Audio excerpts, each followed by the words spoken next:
Escala en París, Aida Palau. Bienvenidos a todos a este programa especial. Hoy somos nosotros los que hacemos una escala y nos hemos trasladado a Bruselas, la capital de Europa, porque del 6 al 9 de junio se celebran elecciones para renovar el Parlamento Europeo. Millones de electores de los 27 países miembros están llamados a renovar los 720 escaños de la Cámara.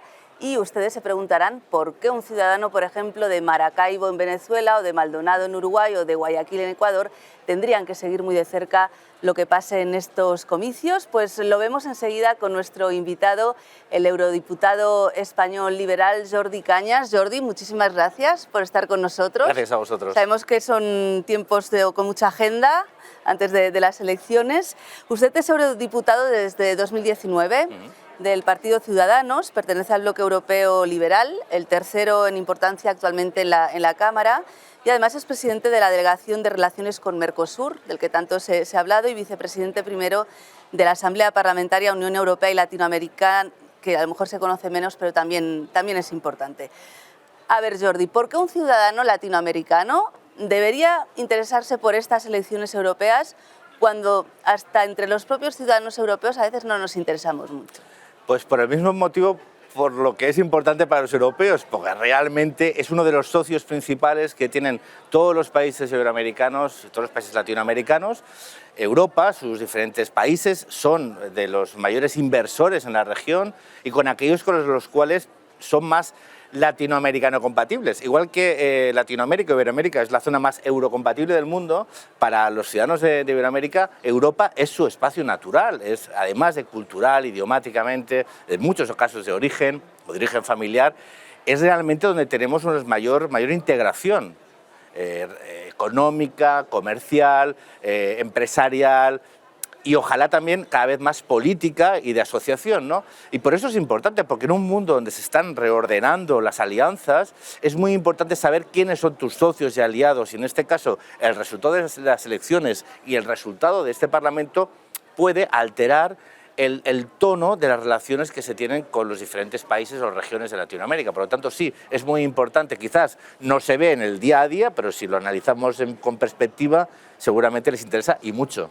Las misiones de los europarlamentarios en América Latina son de suma importancia, como la que lideró usted en las elecciones de Guatemala, donde hasta el último minuto querían impedir que Bernardo Arévalo asumiera como presidente. ¿Cuál fue la mayor dificultad de esa misión? La verdad es que fue una misión extremadamente compleja, donde realmente se estuvo muy cerca de descarrilar el proceso democrático. Los actores antidemocráticos que en Guatemala no aceptaron el resultado de la primera vuelta de las elecciones y utilizaron todos los resortes del poder, especialmente judicial, controlado indirectamente a través de mecanismos corruptos, para intentar anular el resultado legítimo de unas elecciones impecables que se habían celebrado en un país tremendamente democrático como Guatemala, ¿no? Entonces, el reto principal fue hacer frente a unas fuerzas acostumbradas a no tener delante a nadie que les plantase cara, ¿no? Y en este caso, una alianza singular y realmente digna de estudio entre la comunidad internacional, la Organización de Estados Americanos, la Unión Europea a través de la Misión de Observación Electoral, pero también especialmente sobre la sociedad civil guatemalteca, hizo que los riesgos reales para impedir el proceso normal democrático hacia una segunda vuelta y la aceptación de los resultados definitivos se produjesen, ¿no? Entonces, realmente ese fue un modelo de éxito donde todo parecía perdido. El compromiso democrático de los ciudadanos de Guatemala, de su pueblo, de sus votantes, de sus ciudadanos, junto con la colaboración internacional, por una vez, aunque es raro, no ganó el mal.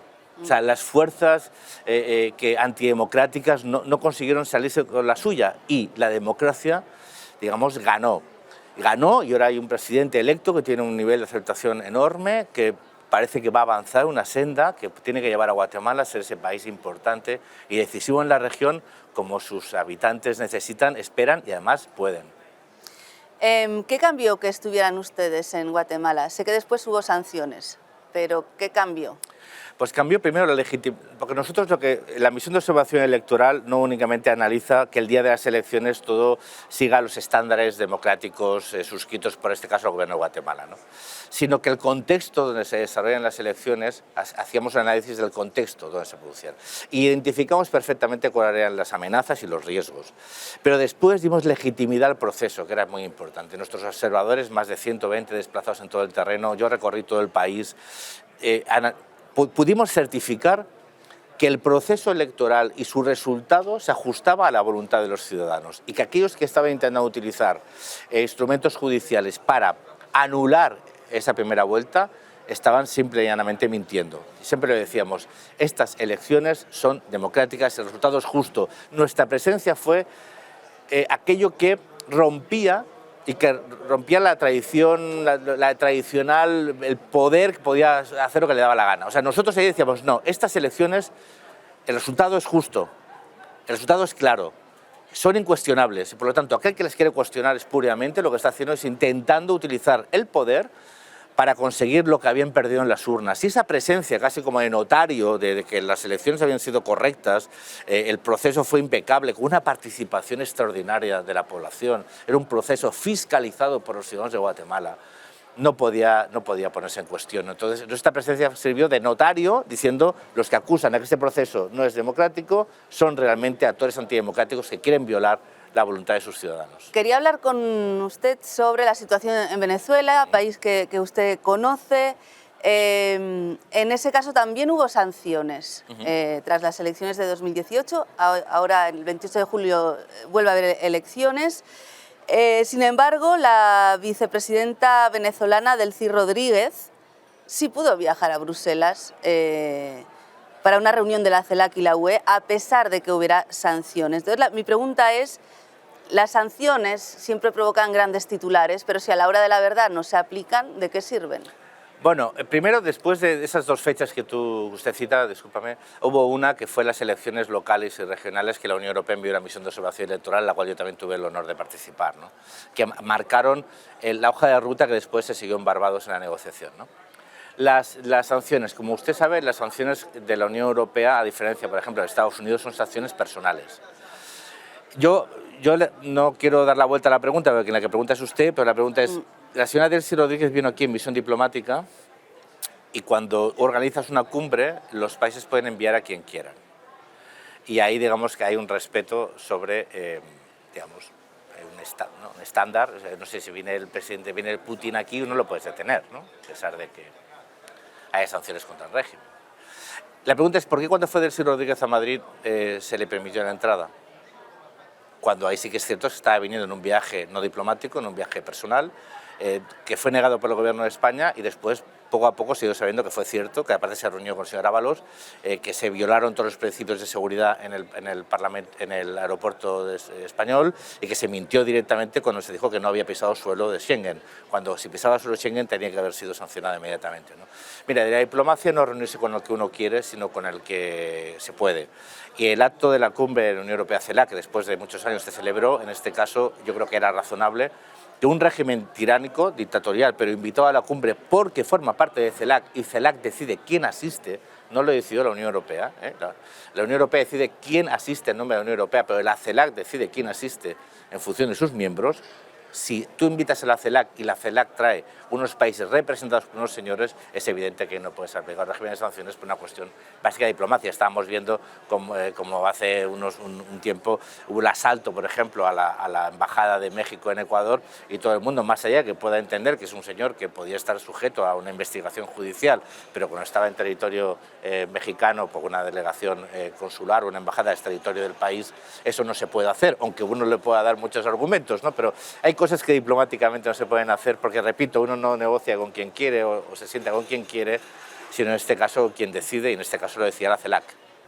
Ya antes de terminar, usted se mostraba muy optimista sobre la ratificación del Tratado de Libre Comercio entre el Mercosur y la Unión Europea.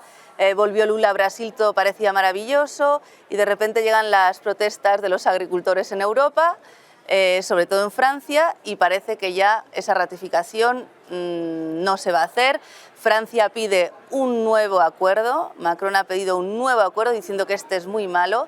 ¿Cómo ve la situación? Porque Macron no se ha leído el acuerdo, no se lo ha leído nunca. O sea, Macron ha utilizado el acuerdo de Mercosur por intereses electorales desde el año 2019. Es decir, Macron ni se ha leído el acuerdo ni falta que le hace. Lo que dice Macron es literalmente falso. Está diciendo que necesita un nuevo acuerdo que incorpore lo que ya el acuerdo actual incorpora. Es decir, Macron simplemente está lanzando mensajes como los lanzó en 2019-2020 para las elecciones presidenciales, en clave interna, como los lanzó para las elecciones al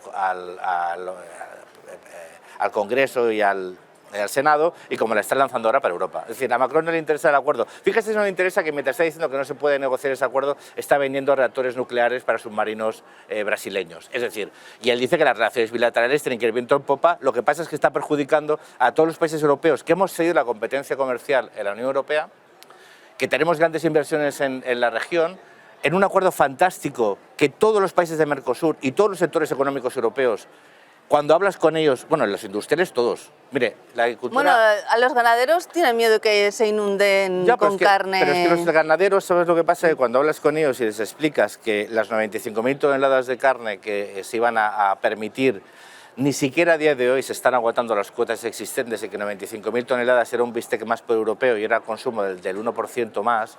Es decir, los datos, los miedos son justificados porque la agricultura y la ganadería siempre ha sido, digamos, los patitos feos en las negociaciones, los perjudicados en las negociaciones comerciales de la Unión Europea, pero en este caso, con datos encima de la mesa, usted sabe que en los últimos 10 años la Unión Europea exportó más productos agroalimentarios a Mercosur que importó.